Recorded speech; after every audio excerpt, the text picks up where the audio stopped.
विज्ञान भैरव तंत्र में ध्यान की कुल 112 विधियां बताई गई हैं, लेकिन इनमें से एक ऐसी श्वास विधि है जो सबसे सरल, सबसे प्रभावी और मैनिफेस्टेशन के लिए अत्यंत उपयुक्त मानी गई है। इतनी गूढ़ और शक्तिशाली कि स्वयं शिव भी इसका अभ्यास किया करते थे।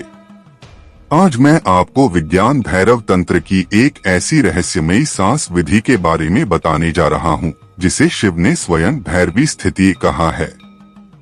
यह विधि सिर्फ ध्यान की गहराई तक ही नहीं पहुंचाती, बल्कि आपकी चेतना को उस दिव्य स्तर तक उठा सकती है जहां आपकी हर इच्छा साकार हो सकती है।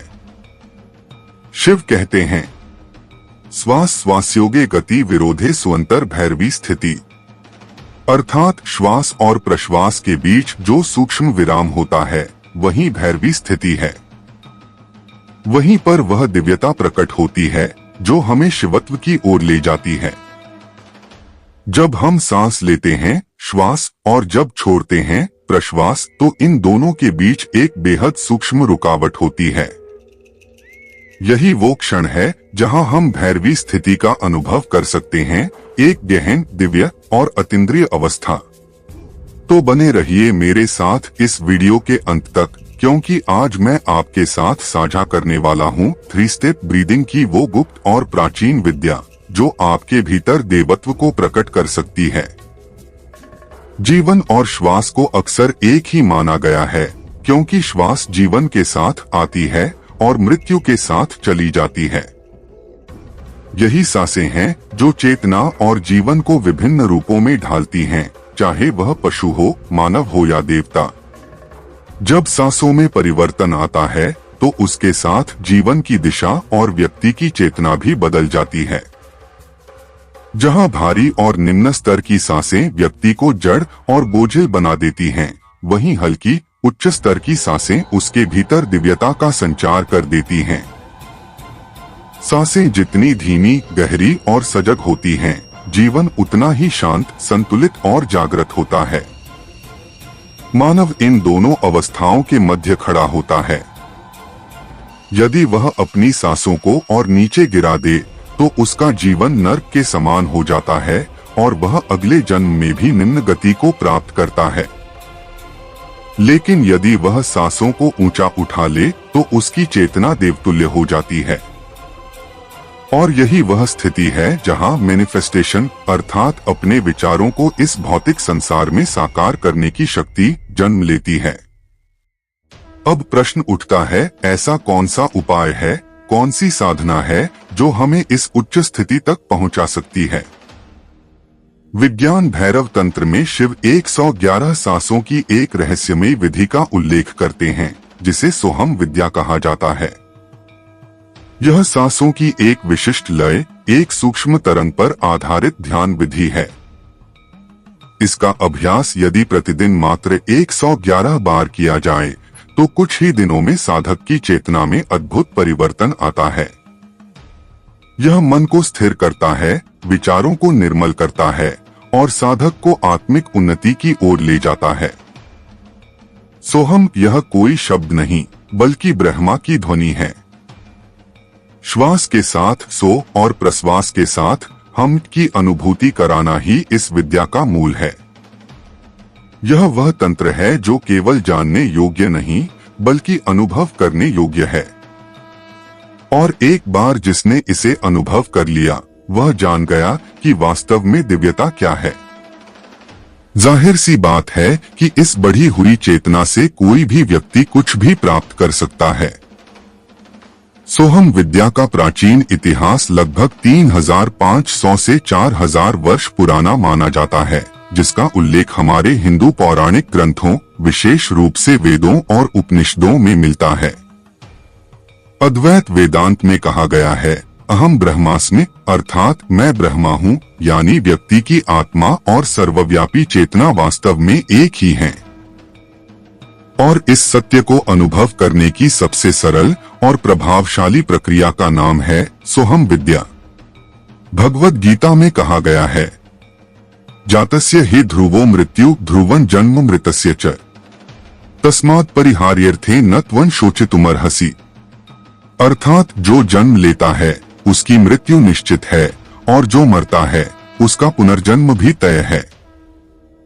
लेकिन इन दोनों के बीच मानव शरीर में आत्मा एक ऐसा शाश्वत तत्व है जो न कभी जन्म लेता है और न ही उसकी कभी मृत्यु होती है। जब हम शांति से बैठते हैं, आंखें बंद करते हैं और अपनी श्वास पर ध्यान केंद्रित करते हैं तो हम मानसिक रूप से सोहम का जाप करते हैं। इसका अर्थ है श्वास लेते समय सो और छोड़ते समय हम की ध्वनि पर सजग होकर ध्यान केंद्रित करना। इस अभ्यास में सांसों की एक विशेष लय होती है, एक दिव्य तरंग होती है। यदि हम गहराई से ध्यान दें तो पाएंगे कि हर श्वास के साथ सो की ध्वनि गूंजती है और हर प्रश्वास के साथ हम की। यह प्राचीन महामंत्र स्वयं भगवान शिव का भी गुरु मंत्र रहा है। प्रसिद्ध आध्यात्मिक गुरु सद्गुरु के अनुसार यदि आप अपने शरीर को एक विशेष स्तर की जीवंतता और ऊर्जा पर ले आते हैं तो आप पाएंगे कि आपके जीवन का लगभग 15% से 20% भाग वैसा घटने लगता है जैसा आप चाहते हैं।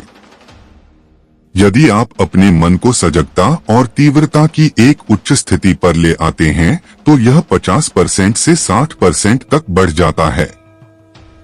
और यदि आप अपने ऊर्जांचल को पूरी तरह नियंत्रित कर लेते हैं तो आपके जीवन का लगभग 100% हिस्सा वैसा ही घटने लगता है जैसा आप चाहते हैं। हम अपने जीवन में जो भी कुछ पाना चाहते हैं उन सभी सपनों और इच्छाओं को साकार करने की कोशिश में हम अक्सर उस सबसे शक्तिशाली साधन को भूल जाते हैं जो हर पल हमारे साथ होता है, हमारी सांसें। जब हम गहरी और शुद्ध सांसें लेते हैं तो हमारे मन में स्पष्टता आती है, हमारी ऊर्जा जागृत होती है और वह हमारी इच्छाओं के साथ एक हो जाती है। योग और तंत्र की प्राचीन परंपराओं में नाड़ी तंत्र हमारे जीवन की ऊर्जा प्रवाह को समझने का एक सूक्ष्म और वैज्ञानिक माध्यम है। इनमें मुख्य 3 नाड़ियां हैं, इड़ा, पिंगला और सुषुम्ना। इड़ा नाड़ी शरीर की चंद्र ऊर्जा या स्त्री पक्ष को दर्शाती है, जैसे मन, भावना, शांति और शीतलता। वहीं पिंगला नाड़ी सूर्य ऊर्जा या पुरुष पक्ष को दर्शाती है, जैसे चेतना, सक्रियता और गर्मी।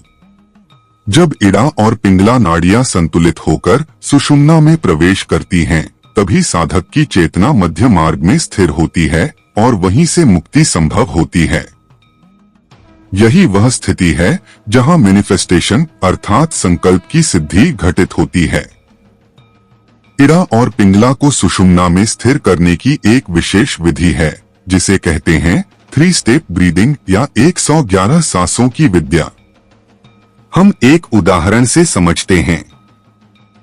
बजरंगबली की यह तस्वीर इड़ा और पिंगला नाड़ियों के सुषुम्ना में स्थिर होने का एक उत्तम उदाहरण है।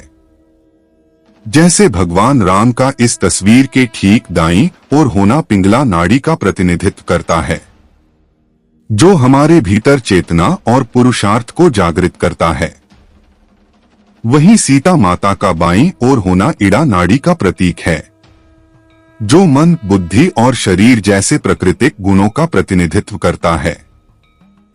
हनुमान जी एक ऐसे सिद्ध योगी थे जिन्होंने अपनी इड़ा और पिंगला नाड़ियों को साध लिया था। हनुमान चालीसा में लिखा है, अष्ट सिद्धि नव निधि के दाता, असबर दीन जानकी माता। अष्ट सिद्धियों का अर्थ है अणिमा, महिमा, गरिमा, लघिमा, प्राप्ति, प्राकाम्य, ईशित्व और वशित्व। अणिमा अपने शरीर को एक अणु जितना छोटा कर लेने की शक्ति। महिमा अपने शरीर को विशाल बना लेने की क्षमता। गरिमा अत्यधिक भारी हो जाने की सिद्धि। लघिमा बहुत हल्का होने की शक्ति। प्राप्ति किसी भी वस्तु को प्राप्त करने की शक्ति। प्राकाम्य मनचाही वस्तु को सहजता से प्राप्त करने की शक्ति। ईशित्व सृजन और नियंत्रण की सामर्थ्य। वशित्व समस्त को अपने वश में करने की सिद्धि। अगर आप ध्यान दें तो ये सभी सिद्धियां किसी न किसी रूप में मैनिफेस्टेशन यानी इच्छाओं को साकार करने से जुड़ी हुई हैं। इन सिद्धियों में से कई, जैसे इच्छा पूर्ति की शक्ति और सबको वश में करने की क्षमता, इड़ा और पिंगला नाड़ियों को सुषुम्ना में स्थिर करके प्राप्त की जा सकती हैं। लेकिन इससे पहले हमें इन तीनों नाड़ियों इड़ा, पिंगला और सुषुम्ना को गहराई से समझना होगा। इड़ा नाड़ी, यह बाएं नथुने से जुड़ी होती है और इसे चंद्र नाड़ी भी कहा जाता है। यह नाड़ी ठंडक, शीतलता और मानसिक शांति की प्रतीक होती है। पिंगला नाड़ी, यह दाएं नथुने से जुड़ी होती है और इसे सूर्य नाड़ी कहा जाता है। यह गर्मी, सक्रियता और चेतना से संबंधित है।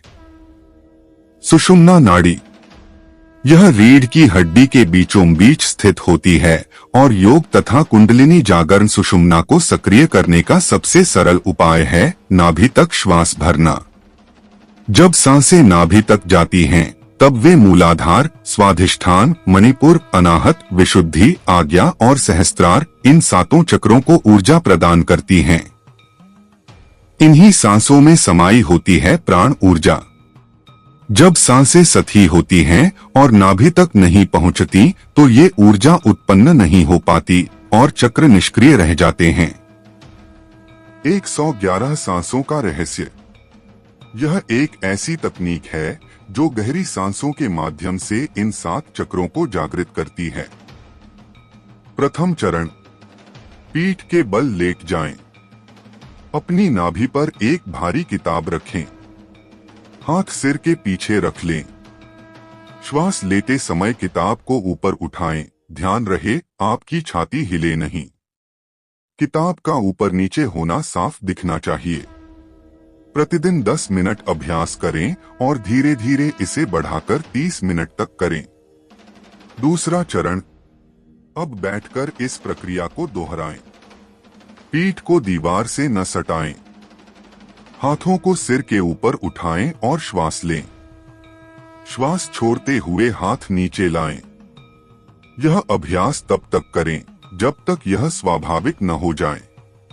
तीसरा चरण, लय, रिदम। यह श्वास विधि का सबसे महत्वपूर्ण भाग है। पहले और दूसरे चरण के अभ्यास को मिलाकर एक लयबद्ध सांस का पैटर्न बनाएं। इस अभ्यास का उद्देश्य है शरीर और मन दोनों में संतुलन और जागरूकता लाना। इस प्रकार जब इड़ा और पिंगला संतुलित होकर सुषुम्ना में प्रवाहित होने लगती हैं, तो जीवन में इच्छा शक्ति, मानसिक स्पष्टता और आत्मिक ऊंचाई सहज रूप से प्राप्त होने लगती है।